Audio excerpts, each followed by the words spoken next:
What's going on, guys? Radio Video here, and today I want to talk to you guys about Daredevil Born Again, Season 2, Episode 6.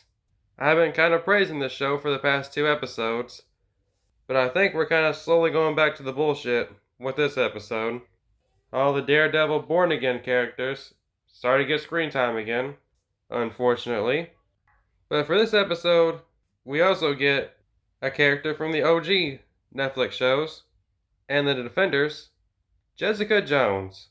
It's nice to see Jessica Jones come back, but I also kind of feel like I was right a couple weeks ago when that image came out of the Defenders basically being confirmed for Daredevil Season 3. I told you guys, I was like, I don't know why you're all so excited about this. They're just going to end up ruining their characters. And so far, I think we're kind of getting there right now because Jessica Jones, apparently her powers are on and off ever since she gave birth to her daughter. I think her name is Danielle. I guess it's her and Luke Cage's kid. You just know you're going to have people like Grace Randolph who are like, so, I guess the Daredevil Born Again writers think that a woman becoming a mother makes her less of a superhero? Well, what are you guys trying to say here, huh?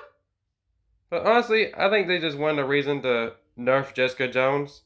They're not good enough writers to figure out how to not have Jessica Jones just solve all of Daredevil's problems because she has actual superpowers, so she'd be able to solve a lot more of Daredevil's problems by just beating the shit out of people. So we gotta have some bullshit reason. Oh, she gave birth to her daughter.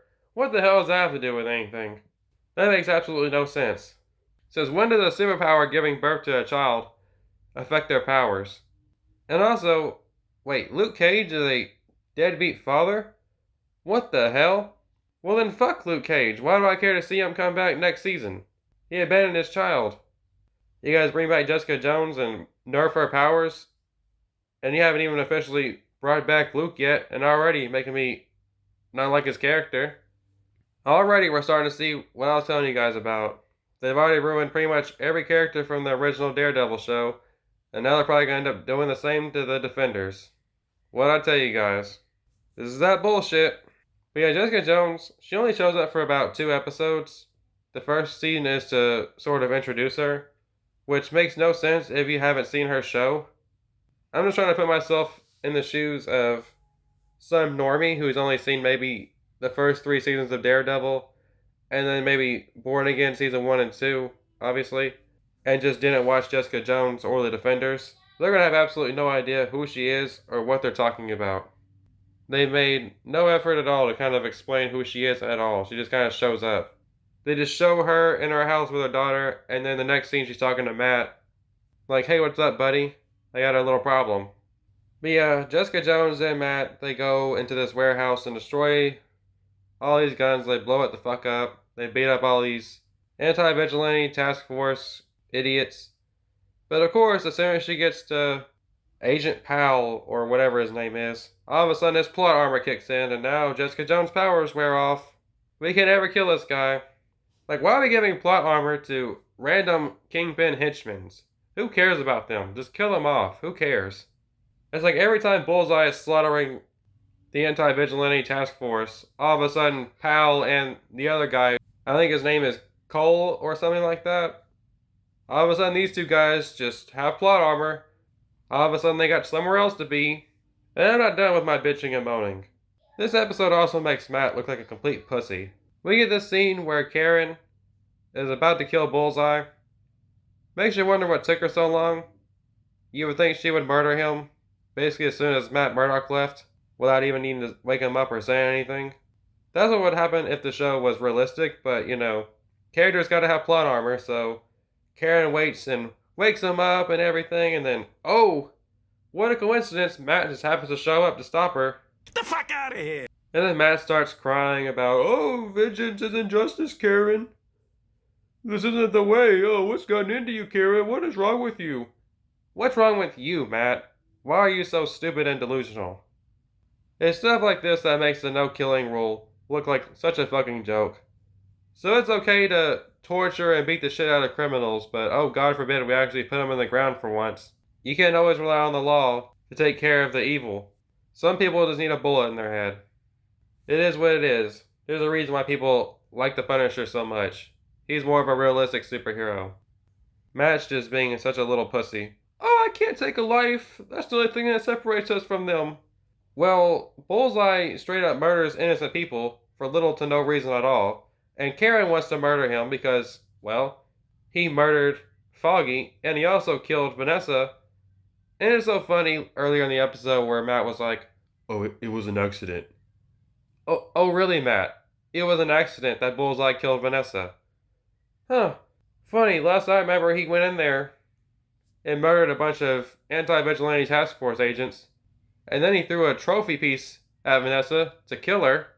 I guess that was all just an accident, right? Bullseye didn't mean to kill her. Get the fuck out of here, Matt. See, that was really annoying. We also get some weird-ass scene between Buck and Heather. I don't know what the hell's going on with these two. They need to just get a room and fuck already. Heather's over here crying about getting kidnapped by Muse. She won't shut the hell up about it. It's so damn annoying. It's like, we get it, woman. You get kidnapped by a serial killer. How many more times do we gotta hear it? It's like every scene, that's all she does is just complain about the same thing over and over again. And then she starts like choking Buck after he's like, show me, what he did to you. And then she's kind of just like making these weird faces, just like crying and moaning at the same time. I don't know what the hell's going on. This scene was weird as fuck. I don't know if I was supposed to take it seriously or if it was supposed to be sexual or something. I don't know. It was weird as hell. It was honestly just really cringe. We also get some scenes with Charles, but who cares? There's really nothing to talk about there. I don't even know what the point of this character is anymore. He just shows up, eats stuff, and just acts like a cocky, smug asshole. We also get a bunch of scenes with Daniel and BB. This is that Born Again bullshit. I don't care about these characters. Can we just skip to the part where they both die? Because I don't care. But as we get to the end of the episode, we get Daredevil versus Fisk. This fight kind of just comes out of fucking nowhere. It's like Fisk just decides to go sit in his basement and cry, staring at his little picture. And somehow Matt Murdock just happens to show up at the right time. Somehow he knew he'd be here. I don't know, whatever. But he tried to talk to him. He's like, look, dude, this shit's going nowhere. Can we just call a truce already? And Matt's like, I'll stop if you just leave New York. What?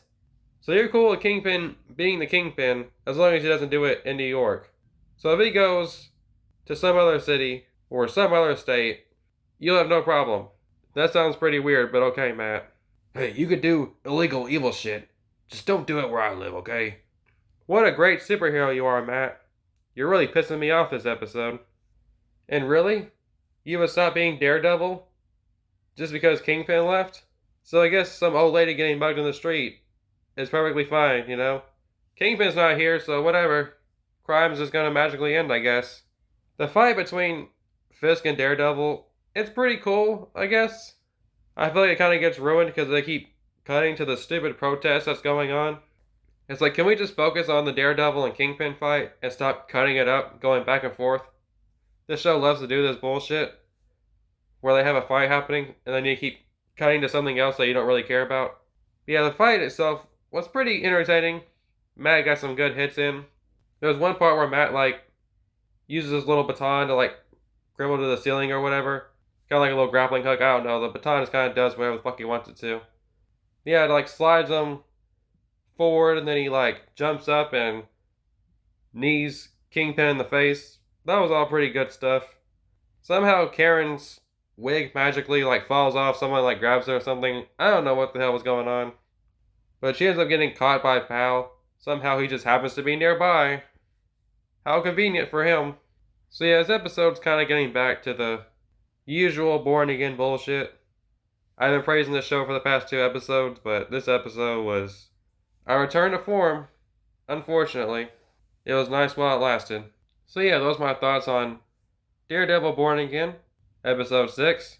Just wasn't really a fan of it. Didn't like the character choices they made for Jessica Jones and Matt Murdock this episode. Also a lot of annoying plot armor with Agent Pal. And there's a bunch of boring, uninteresting scenes with BB and Daniel.